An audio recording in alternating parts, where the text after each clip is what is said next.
So in this episode we're going to get a little bit closer to braking. Now we're going to fit this thing. It's an ABS pump, but it's not a normal ABS pump.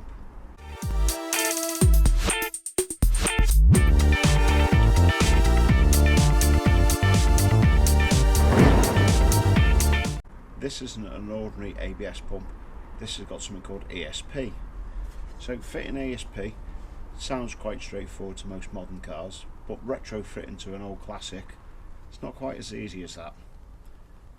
This does a couple of things that normal ABS pumps do, because Corrado's had a basic ABS, which this one never came with factory. So not only does this one stop the brakes from locking up, it's also got a diff lock as part of software management, where it's able to brake one wheel if it sees that the front axle is spinning up, loss of traction, let's say in a muddy field. But also this thing has the ability to brake just one wheel if it sees it understeering, oversteering, losing traction, or if you were to put one side onto either aquaplaning or muddy, grassy, slippery surface, it should have the ability to try and keep it straight. It can't defy the laws of physics, but it gives it a good go. So I'm going to mount the ABS pump, which is tucked away somewhere safe here, where factory location on the Mark IV would have been. I've already ran all the lines, fitted the bulkhead padding just to keep some of the sound deadening material in there, and let's get on and do some welding. Now I've made some bits, I'll find them all. So I've already drilled a hole for the two mounts to go into. It has three, but I can't do the third one until I've got these two. I've lent a welder, show me how to use it. I've got a rough idea. Let's put these little pins in there. Basically drilled a hole same sort of size as the threaded bar I'm using, and then a little bit bigger, clean somewhere for the penetration to go into. Also going to put a damp cloth over rubber lines that run next to it. Just don't want any holes burning in there. Let's see if we can switch the welder on.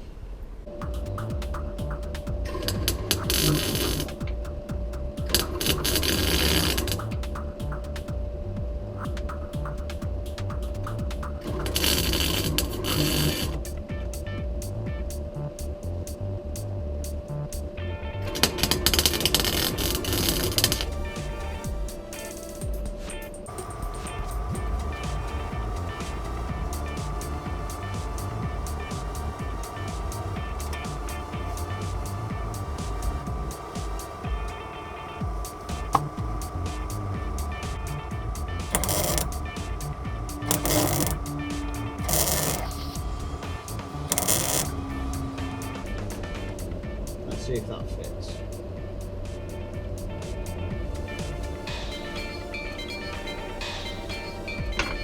Yeah, not too bad.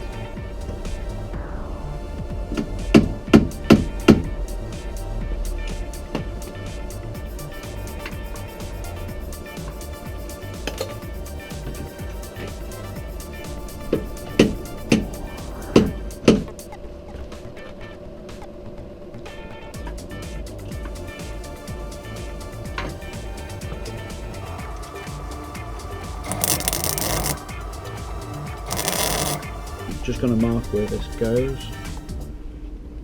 keep it straight, keep it level.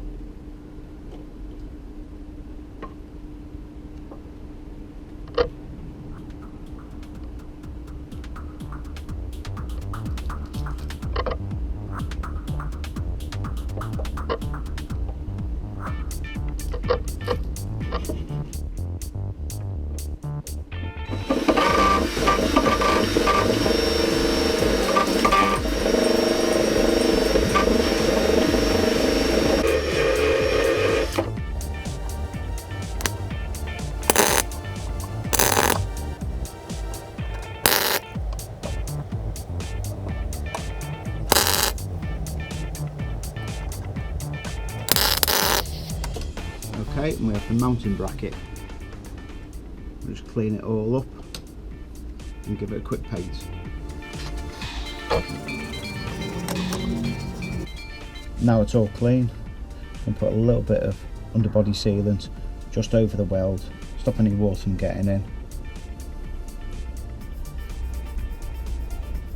Just to give it a little seal. And if you do a messy weld, to find it secure, you can always hide it.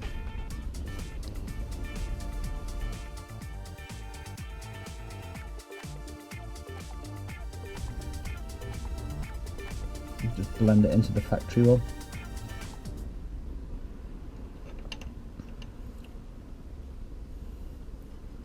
So only people that have watched this video will probably know that it's there, unless they've got a really keen eye.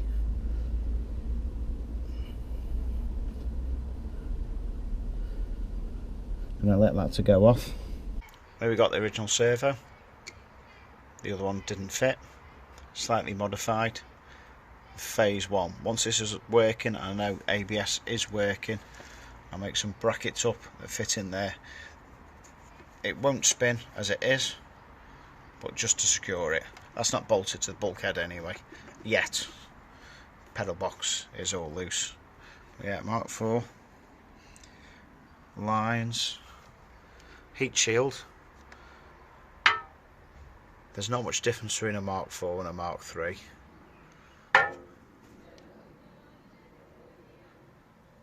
Bulkhead pretty much lines up, to make some fresh holes here and there.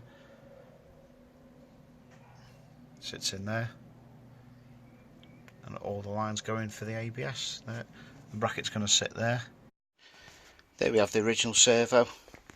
There we have the Mark IV servo.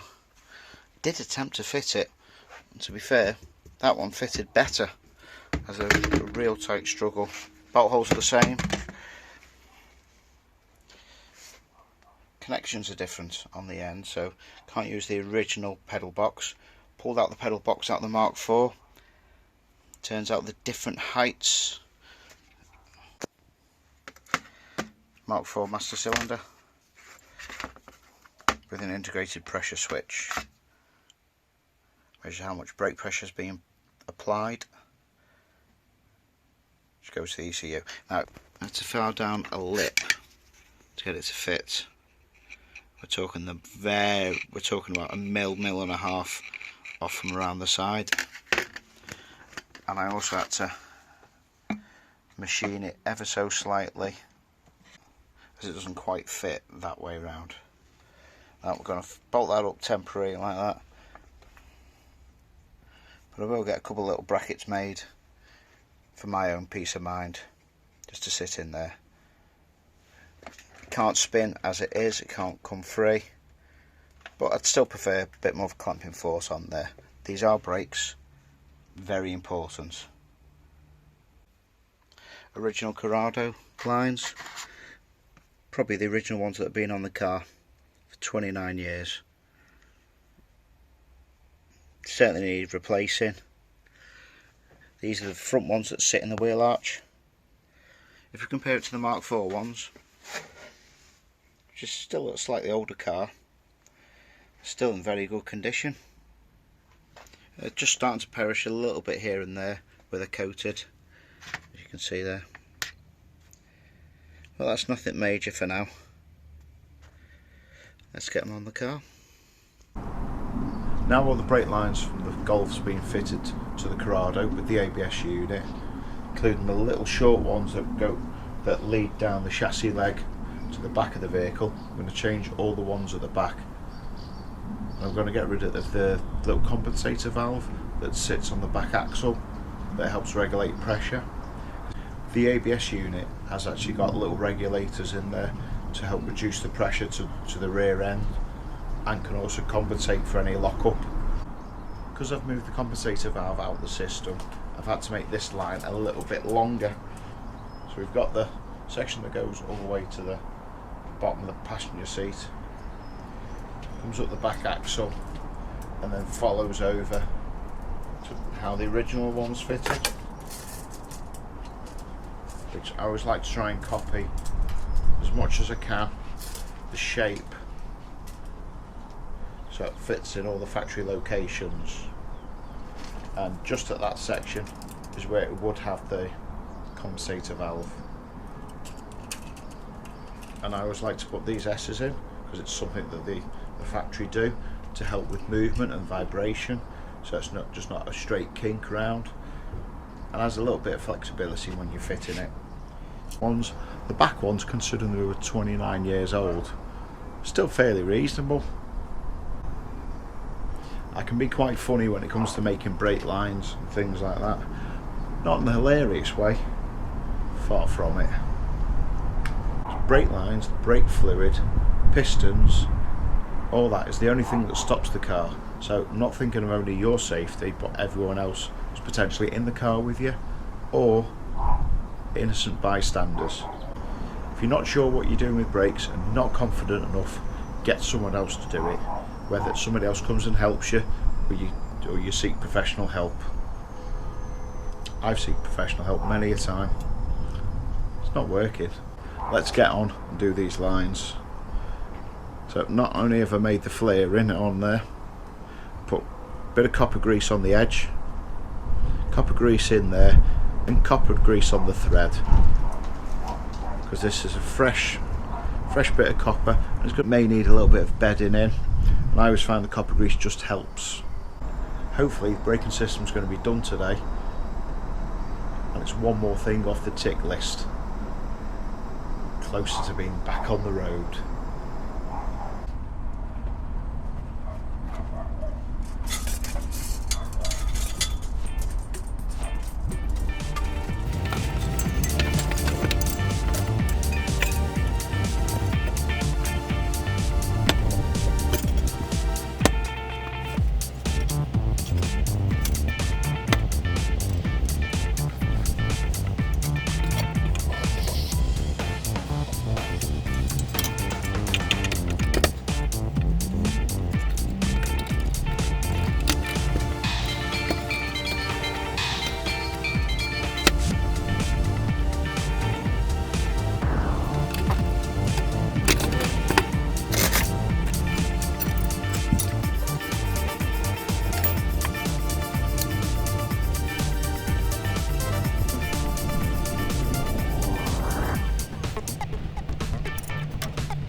I've already mounted Mark IV item in there, just needs an extra bolt at the top.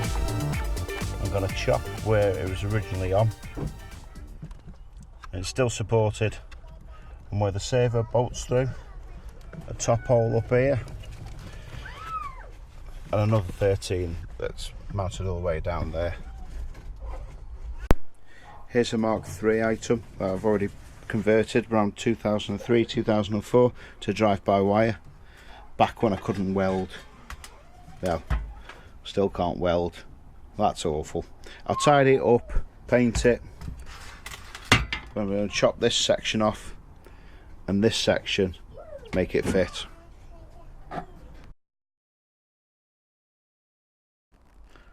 We're going to make a brace to support that section, and also extra bit of support for there. So I've got it on my stainless steel top. I'm just going to use it to make a template. So that's roughly where it was.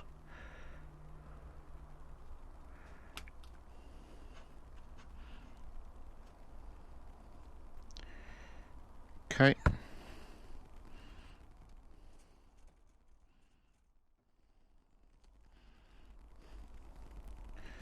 So I need a bit of bracket.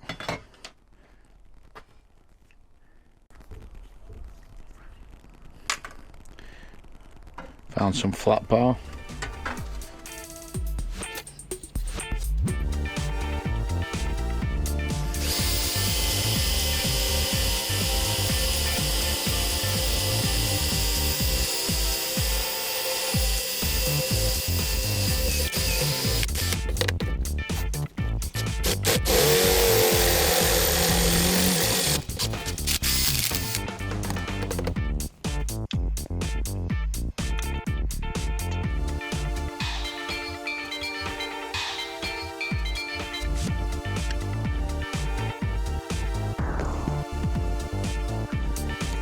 Finally a task finished. Head box, slightly modified.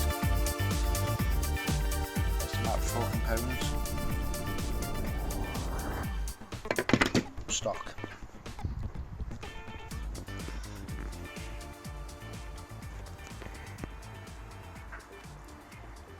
Cut off this section, welded in the bar, put a triangulated piece on there. Bolt welded through to the other side, because when you press down the clutch all the forces are pulling it that way, so this is going to secure it. Trial fitted it, it feels nice and tight. I've still got that prototyped from many years ago. I've improved some of the welds on it. I can't remember how it was sat and whether I need to cut it off and re-weld it in a slightly different position. So I'm not going to fix that till I'm able to drive the car. Not showing you in the video is me fitting this because it didn't go in, so I'm really sorry about that. But you get the general gist. It bolts up, you got your brake lines go in there. So we've retrofitted a lot of the Mark IV stuff and made lines to suit where necessary, and the inputs come from there. And it just sits in its little case that way around. Yep. So it sits that way in the corner of the engine bay. We'll see that in the future. Now, what else makes ESP good? So I was showing you in the last video this thing. Now this thing is an angle sensor which actually picks up the rotation of the steering wheel in degrees and that, and it sits on your steering wheel on the back, so it's going to sit in there, and as the wheel turns it's got a rough idea of what angle it is, and from there that's one of the inputs that goes to the ABS control unit to try and work out what angle you're doing and how you're losing traction. So that's going to be quite important, quite fun to fit, because that's got to fit somewhere on there and work and still look factory. Now another thing that needs to go on is a lateral sensor, longitudinal sensor. So the factory that sits on the chassis somewhere underneath on the steering column, the top of the pedal box, and it just measures up and down and side to side movements. This one doesn't do the yaw, which is only on the 4 motions, which has got sensors fitted somewhere around the A pillar or somewhere around that sort of area behind the dash as a separate one. This is only a 2-way sensor, so this is going to get fitted and it's going to know whether the car's side to side, up and down, and also input from steering angle sensors. I was hoping to get a little bit more done today, but time has just been against me, so I'm probably going to leave the ABS sensors and stuff till a bit later because I really want to get cracked on with the engine. But at least all the pipework from behind the engine is in the right place, so at least we've covered some of the basics of ESP and ABS. Luckily the Corrado chassis is very similar to the Mark IV chassis, which is where the donor parts come out with, so hopefully it won't mess up the calculations too much, but I can't wait to find out. Now if you can think of any good tests I can do just to see if the ESP is working, you know, let me know in the comments below. I'll consider it in the future. That might be for some really fun footage. So thanks very much for watching. Please remember to like, subscribe and share. I'm Crispy. This is one of my projects.